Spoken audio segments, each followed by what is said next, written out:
A'udzu billahi minasyaitonir rajim. Bismillahirrahmanirrahim. Innal hamdalillah wassalatu wassalamu ala sayyidina Rasulillah wa ala alihi wa sahbihi wa man walah wa la haula wa la quwata illa billah. Amma ba'du, pada pertemuan hari ini kita akan membahas tentang maqasidut taharah yang kedua, yaitu al-ghusl. Qala al-musannifu rahimahullahu ta'ala, al-ghuslu lughatan as-sailan. Ghusl secara bahasa artinya mengalir, meskipun lebih tepatnya adalah al-isalatu. Asala yusilu isalatan, mengalirkan. Ai sailanul ma'i ala ai syai'in, mengalirkan air ke sesuatu apapun.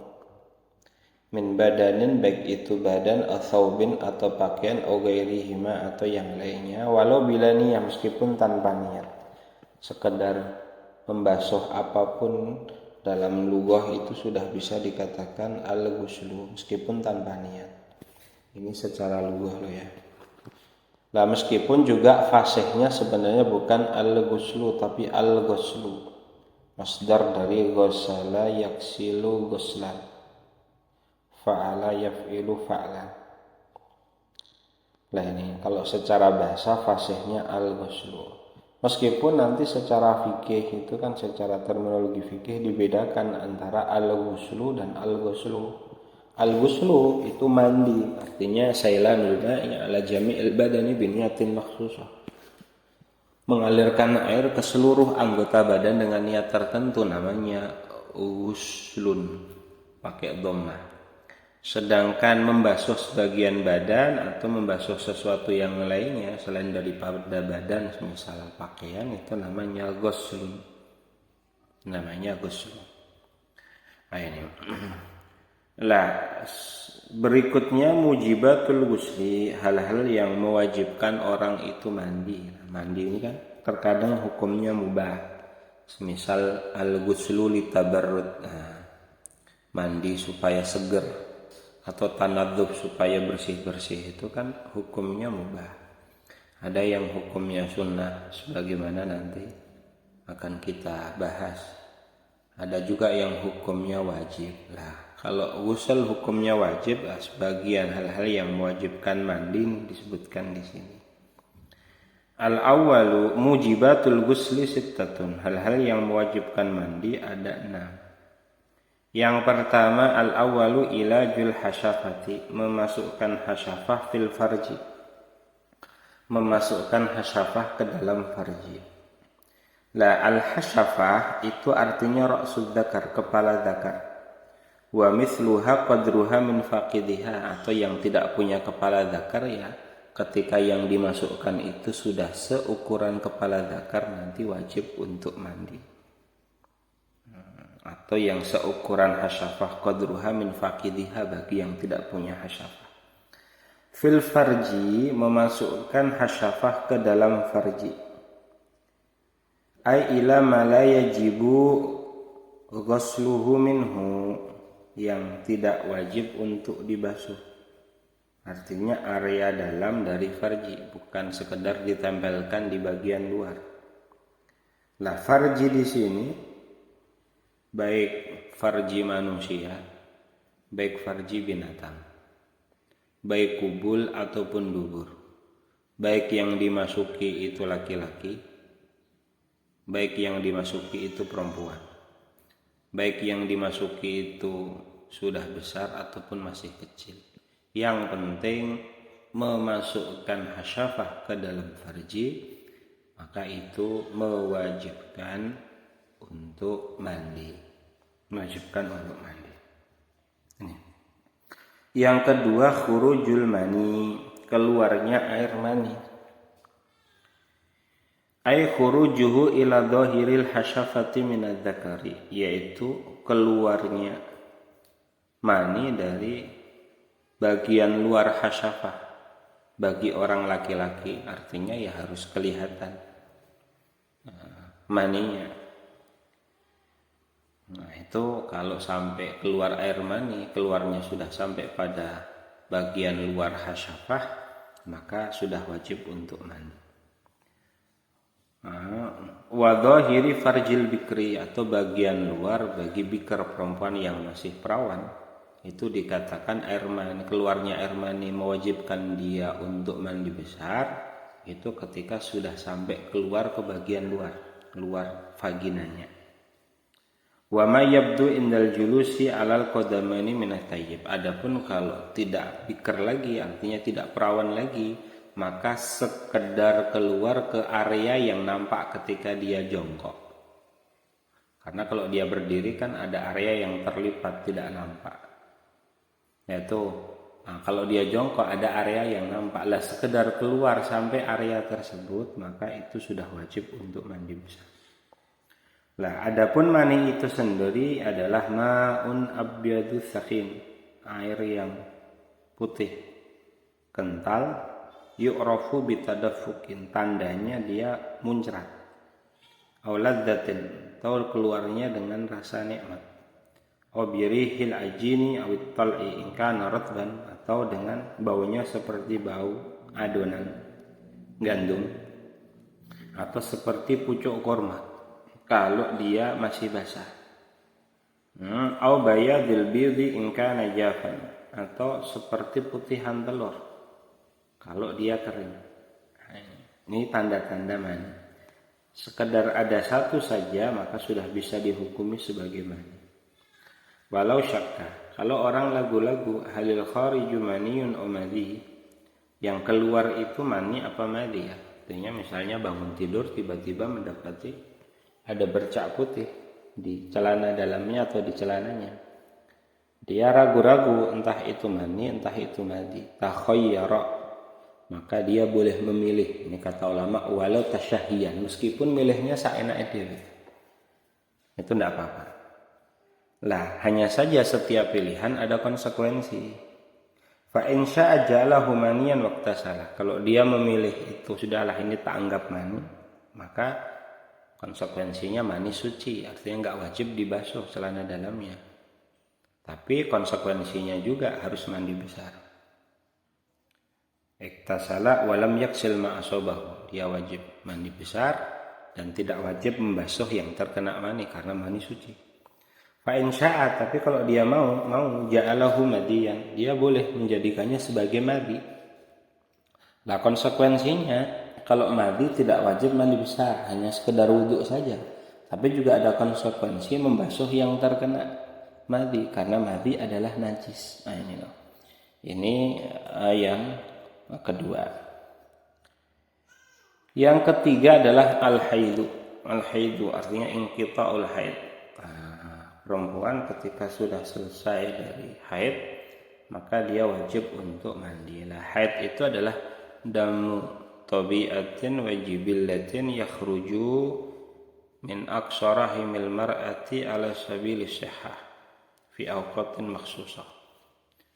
Darah yang alami yang keluar dari ujung rahim seorang perempuan dalam waktu tertentu secara sehat, itu namanya haid. Ar-rabi'an nifas. Yang keempat adalah nifas. Nah, nifas itu damul kharij akibat faragir rahim, darah yang keluar setelah rahim seseorang itu kosong, baik karena melahirkan atau keguguran, sedangkan yang keluar sudah berupa segumpal daging atau segumpal darah yang kata bidan itu adalah calon anak, maka darah yang keluar setelahnya sudah bisa dikatakan sebagai darah nifas. Yang kelima al-wiladatu, melahirkan. Melahirkan ini mewajibkan mandi. Artinya orang ketika dia melahirkan, setelah melahirkan wajib untuk mandi meskipun tidak keluar darah, misalnya keluarnya kering, tetap wajib untuk mandi.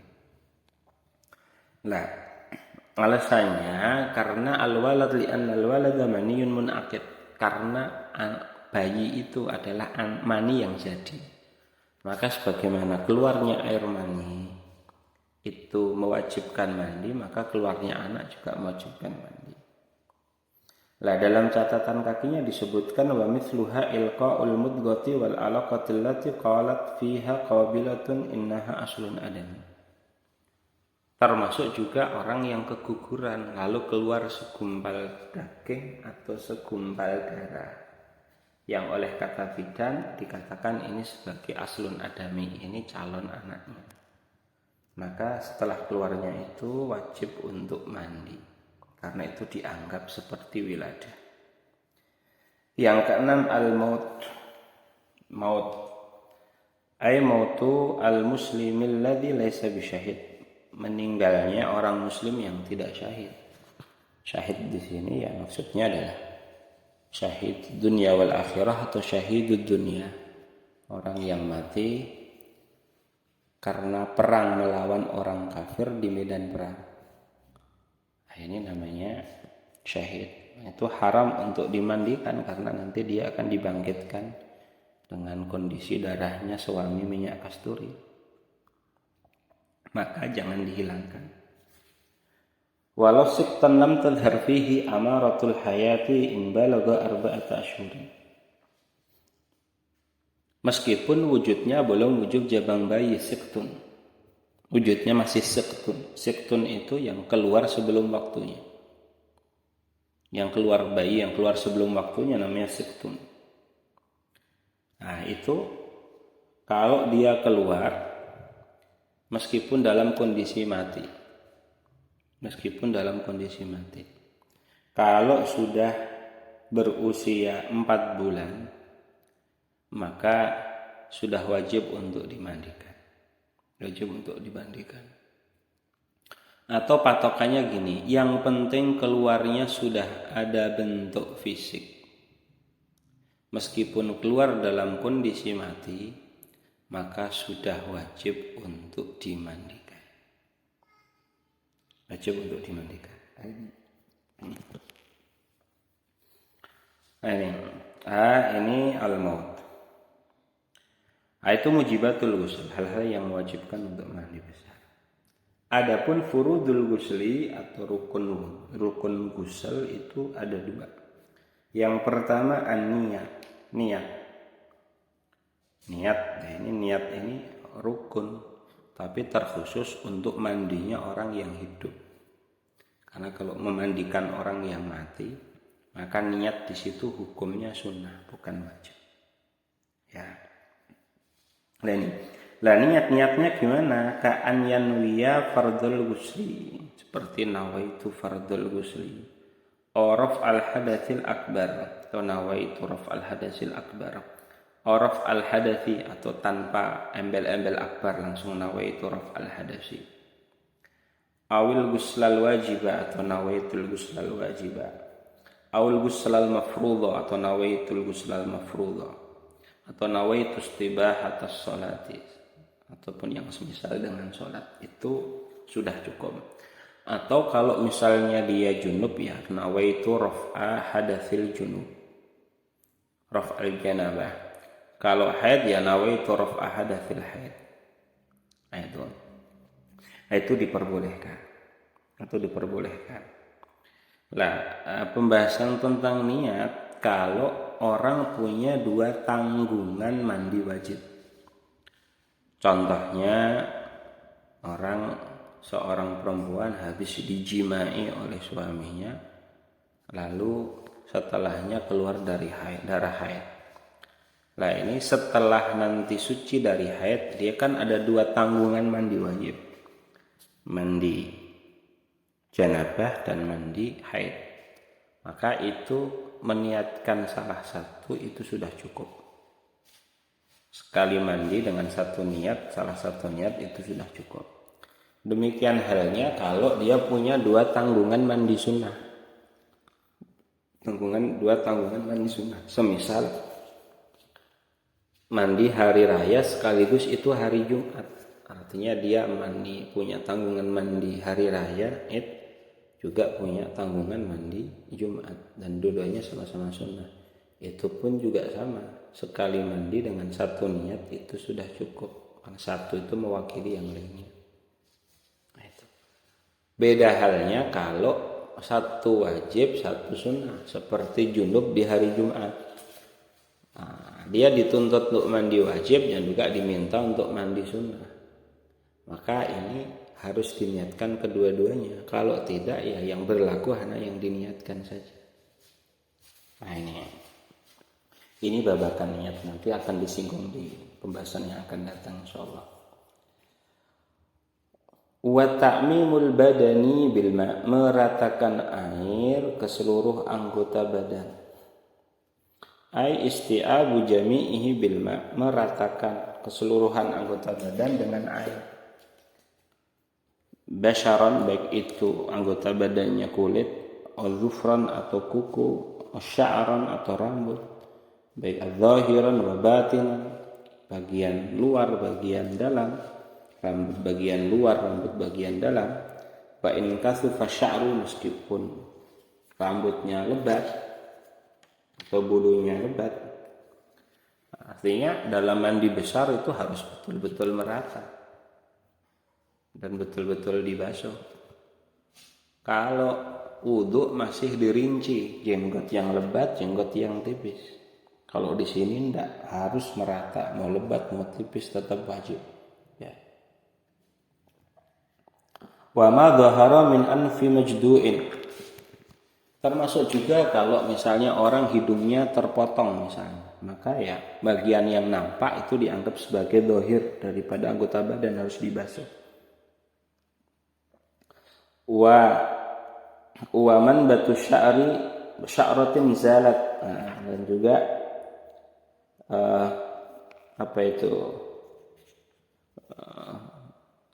tempat tumbuhnya rambut yang tercabut. Misalnya ada rambut yang dicabut, ya maka ya bekas cabutannya itu pun juga harus terkena air. Wasyukuk lam yakun laha gaurun, dan pecah-pecah yang belum sampai ke dalam daging. Soalnya kakinya pecah-pecah selama belum mendalam, maka tetap wajib untuk dibasuh karena dianggap sebagai dhahir jasad. Ya, seperti itu.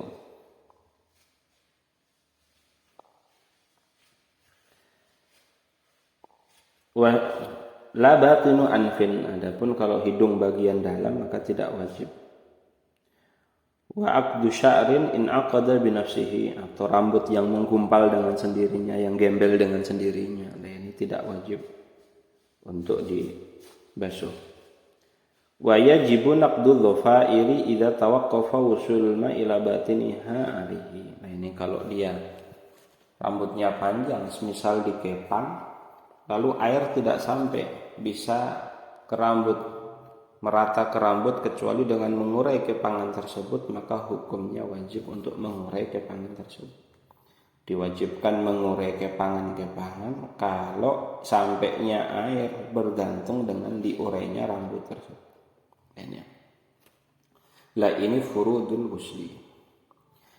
Adapun syurutul ghusli, hal-hal yang disyaratkan dalam mandi besar, maka sebagaimana sudah kita sampaikan kemarin, tidak ada bedanya dengan hal-hal yang disyaratkan pada wudu. Artinya yang berlaku pada wudu itu juga berlaku pada mandi besar terkait dengan syarat-syaratnya. Adapun sunnah-sunnahnya, yang pertama al-qiyam, berdiri, li alla yusibahu rasyasul ma', supaya nanti tidak terkena cipratan air, itu berdiri. Istiqbalul kiblah, menghadap ke arah kiblat. Kenapa sunnah? Di anal kiblah asyraful jihad, karena arah kiblat itu adalah semulia-mulianya arah. Wal wudu kamilan, ini wudu secara sempurna, ini termasuk sunnah mandi.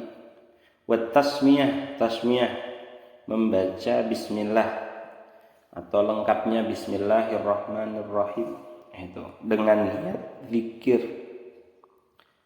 niat zikir, bukan dengan niat membaca Al-Qur'an, karena orang junub haram untuk membaca Al-Qur'an. Wa ta'ahudul ma'atif, Artinya memperhatikan lipatan-lipatan lekukan-lekukan tubuh, seperti ketiak, seperti daun telinga, ya, seperti lipatan-lipatan perut, ya, tumit. Nah ini yang keseluruhan itu harus diperhatikan. Wadalku, menggosok area yang terjangkau oleh tangan, maka disunahkan untuk digosok. Wattaslis, mengulangi 3 kali. Wattartibu af'alihi, urut, mulai dengan bismillah dulu, membersihkan kemaluan dan sekitarnya dulu, ya, atau mencuci tangan terlebih dahulu, baru nanti wudu dan lain sebagainya. Itu urut. Bi ayaksila kaffaini, ini dengan membasuh kedua tangan sampai pergelangan tangan. Sebelumnya ya bismillah dulu lah ya. Tsummal farja wa ma hawalaihi, lalu kemaluan dan sekitarnya. Tsumma yatamatmat wa istansyak, lalu matmadah dan istinsyak. Ini matmadah dan istinsyak di luar wudu. Jadi ada matmadah dan istinsyak yang itu sunnah mandi besar. Nanti pas wudu juga tetap matmadah dan istinsyak. Tsumma yatawaddau, lalu wudu. Tsumma yata'ahadul ma'atif, lalu memperhatikan lipatan-lipatan. Artinya membasuh lipatan-lipatan. Tsumma yufidul ma' 'ala ar-ra'si, lalu air, membasuhkan air, mengalirkan air ke kepala, artinya membasuh kepala, ya, 3 kali. Tsumma ma'aqbala min syakkil ayman, lalu ya anggota depan, anggota badan kanan depan, itu juga dibasuh 3 kali. Lalu anggota tsumma ala ma'adbara minhu, lalu anggota badan kanan belakang, ini juga dibasuh 3 kali. Tsumma ala ma'aqbala min syakkihil aisar, anggota depan kiri dibasuh 3 kali. Tsumma ala ma'adbara minhu, anggota belakang, bagian belakang tubuh sebelah kiri juga dibasuh 3 kali. Nah, seperti itu. Ini sunnah-sunnah mandi. Makruhatul ghusli hiya makruhatul wudu'il marrah. Hal-hal yang dimakruhkan dalam mandi sama hal-hal yang dimakruhkan dalam wudu, tinggal diganti mandi aja.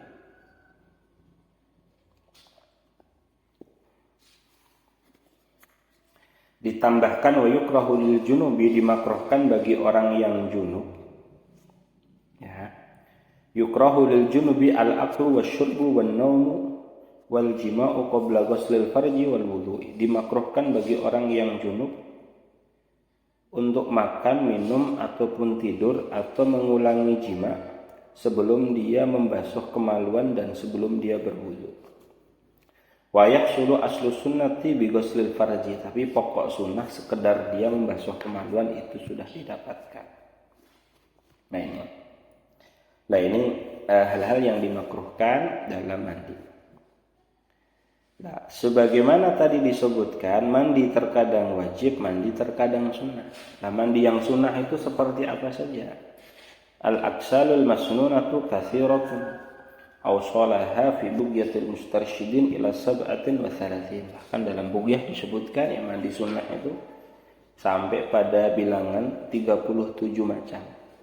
Banyak. Min hadi antaranya ghuslul jumu'ati, mandi Jumat. Wa huwa afdaluha, dan mandi Jumat ini adalah mandi yang paling afdal. Bahkan sebagian ulama mengatakan hukumnya wajib, bukan lagi sunnah. Wala yusannu illa limuridil hudur, tidak disunnahkan mandi Jumat kecuali yang ingin hadir Jumatan, meskipun itu perempuan. Kalau mau ikut Jumatan ya disunnahkan untuk mandi. Wa yadkhulu waqtuhu bi tulu'il fajri shadiq, waktunya masuk dengan terbitnya fajar shadiq. Wa yantahi bil ya'si min fi'lil jumu'ati, dan waktunya berakhir ya kalau orang sudah frustasi tidak dapat Jumat lagi, artinya waktunya sudah mepet. Kalau seandainya nekat mandi ya tidak cukup waktunya, sudah berarti waktunya sudah habis. Wa ghuslul yadaini, membasuh kedua tangan. wa ghuslul idaini, mandi untuk 2 hari raya. Wa in lam yuridil hudur, agak ngantuk ini. Meskipun tidak ingin menghadiri sholat Id. Idaini maksudnya Idul Fitri dan Idul Adha. Dinamakan al-Id li'audis sururi fihi, karena dengan terulang-ulang dan seiring dengan terulanglah rasa bahagia. Hari raya kan pada senang, dan itu terulang-ulang momentumnya setiap tahunnya, makanya dinamakan Id. Nah, mandi untuk sholat Id, mandi untuk hari raya itu hukumnya sunnah. Wa in lam yuridil hudur, meskipun dia tidak menghadiri sholat Id, meskipun tidak menghadiri sholat Id. Wa yadkhulu waqtuhu binisfil laili wa yakhruju bil ghurub, waktunya masuk dari pertengahan malam. Sebelum pertengahan malam tidak boleh mandi. Artinya harus sudah setelah pertengahan malam. Lebih baik lagi kalau setelah fajar. Tapi start sebelum itu juga boleh, yang penting sudah masuk separuh malam. Waktunya habis dengan tenggelamnya matahari. Loh, ini waktunya lebih longgar dan bahkan disyariatkan bagi yang tidak menghadiri sholat Id, berbeda dengan Jumat. Kenapa? Karena kalau mandi Jumat itu lihaqqi sholat, itu haknya sholat. Ya sholat, selesai sholat berarti sudah nggak disunahkan mandi lagi, dan disunahkan hanya yang menghadiri sholat tersebut. Sedangkan mandi hari raya itu lihaqqil yaum, untuk menghormati hari itu, sehingga mau dia sholat nggak sholat tetap disunahkan mandi. Dan berhubung hari itu usai dengan tenggelamnya matahari, ya maka kesunahannya juga sebelum matahari tenggelam masih tetap berlaku. Wa ghuslu ghasilil mayyit, mandinya orang yang memandikan mayit. Sawa'un kanal mayyitu musliman aw kafiran, baik mayatnya itu mayat yang muslim atau yang kafir. Artinya orang yang setelah memandikan mayit, mau itu mayatnya muslim atau mayatnya kafir, disunahkan untuk mandi. Bahkan meskipun yang memandikan itu adalah seorang perempuan yang haid, maka tetap disunahkan untuk mandi setelah dia memandikan mayit. Wal ghuslu lil istisqa, mandi untuk salat istisqa. Wa yadkhulu waqtuhu li muridis salati munfaridan bi iradatis salat. Ya, waktu mandinya masuk waktu mandinya bagi yang ingin salat sendiri, ya ketika dia ingin itu baru disunahkan untuk mandi. Wa li muridiha jama'atan bistima'i nasilaha. Kalau ingin berjamaah, ya ketika orang sudah mulai berkumpul, ya disunahkan baginya untuk mandi. Wal ghuslu lil khusufi wal kusuf, mandi untuk gerhana bulan ataupun gerhana matahari. Khusuful qamari wa khusufi syams, gerhana mata bulan atau gerhana matahari. Nah, ini waktunya dimulai dengan ibtida'i taghayyur, ketika sudah mulai berubah bulan ataupun mataharinya, dan waktunya habis binjila hitam, dengan sudah nampak secara penuh matahari ataupun bulannya. Nah, ini. Bali islamil kafir, juga disunahkan bagi orang kafir, orang yang sudah masuk Islam, ya, orang yang sudah masuk Islam. Ya. Wa yadkhulu waqtuhu bil Islam, waktunya masuk ketika dia sudah masuk Islam. Wa yafutu bituli zaman, dan terlewatkan waktunya, artinya kesempatannya sudah lewat. Bituli zaman, kalau sudah terlalu lama, artinya kok enggak mandi-mandi. Au bil i'rad, atau dengan dia memang tidak mau mandi. Ini. Wa yusannu ayaktasila bima'in wasidrin, disunahkan orang mu'alaf itu mandinya pakai air dicampur dengan daun bidara. Wa ayuzila jami'a sya'ri badanihi illa lihyatal dzakari, disunahkan untuk menghilangkan seluruh bulu yang ada di badan kecuali jenggotnya laki-laki. Fa in ajnaba aw hadat fil kufri, kalau pas dia kafir itu dia sudah pernah junub atau si perempuan sudah pernah haid, istama'a ghuslan, berarti kan dia punya 2 tanggungan mandi. Yang satu wajib, yang satu sunnah. Wajibnya mandi janabah atau mandi haid, yang sunnah ya mandi karena telah masuk Islam. Wa yahsulani inna wa huma. Nah, kalau diniatkan kedua-duanya, ya kedua-duanya dapat. Fa inna wa ahadahuma, kalau meniatkan satu saja hasala faqat. Artinya hasala manawa. Nah ya innama likulli imri'in manawa. Wa kadza yuqalu fil majnuni wal mugma alaihi. Demikian juga berlaku bagi majnun dan mugma alaihi. Orang yang waras dari gila atau sadar dari pingsan itu juga disunahkan untuk mandi. Lah kalau pas gila dan pas pingsan itu sudah sempat junub, maka ada 2 tanggungan mandi. Wajib dan sunnah. Ya, hukumnya sama dengan tadi Islamul kafir tadi. Ya. Walil hijamati, juga hijamah, artinya setelah hijamah atau setelah fasdu, itu juga disunahkan untuk mandi. Walidukhulil masjidi, juga untuk ketika hendak masuk masjid, karena masjid itu mahal istima'in nas, tempat berkumpulnya orang-orang, maka disunahkan untuk menghilangkan bau badan supaya tidak mengganggu mereka. Dan ini berlaku di masjid manapun. Walikulli lailatin min Ramadan, dan disunahkan di setiap malam bulan Ramadan, wa yadkhulu waqtuhu bil ghurub, artinya setelah matahari tenggelam dan waktunya habis ketika fajar sudah terbit. Adapun mandi setiap sebelum sholat 5 waktu, maka ini hukumnya tidak disunnahkan. Pembahasan yang terakhir adalah hal-hal yang diharamkan bagi orang yang junub. Hal-hal yang diharamkan bagi orang yang junub sama dengan hal-hal yang diharamkan kepada orang yang berhadas kecil, hanya saja di sini ditambahkan. Artinya diharamkan sholat juga, sholat fardu, sholat sunnah, fardu ain, fardu kifayah, termasuk juga sujud tilawah, sujud syukur, khutbah Jumat, tawaf dengan berbagai macam jenisnya sebagaimana diharamkan oleh orang yang tidak berwudu, berhadas kecil, diharamkan juga bagi yang junub. Masul mushaf wa hamluhu, menyentuh mushaf dan membawa mushaf, rinciannya sama dalam pembahasan kemarin. Walubthu fil masjidi, berdiam diri di masjid. Berdiam diri di masjid wa misluhu taraddud, artinya berdiam diri di masjid atau wirawiri di masjid, taraddud. Ini juga hukumnya haram. Wa hadza in lam yakun udhrun, ini kalau tidak ada udzur. Kalau ada udzur, ka'an ughliqa alaihi masjidu, dia tidur di masjid, lalu masjidnya ditutup, dikunci, dia enggak bisa keluar. Qadarullah dia junub di situ. Ini mau gimana lagi? Enggak bisa keluar. Au khafa minal khuruji minhu, atau khawatir misalnya dia diburu orang, sedangkan tempat yang aman di masjid. Lalu dia junub di masjid tersebut, ya, dia tetap menetap di masjid, tidak berdosa karena darurat.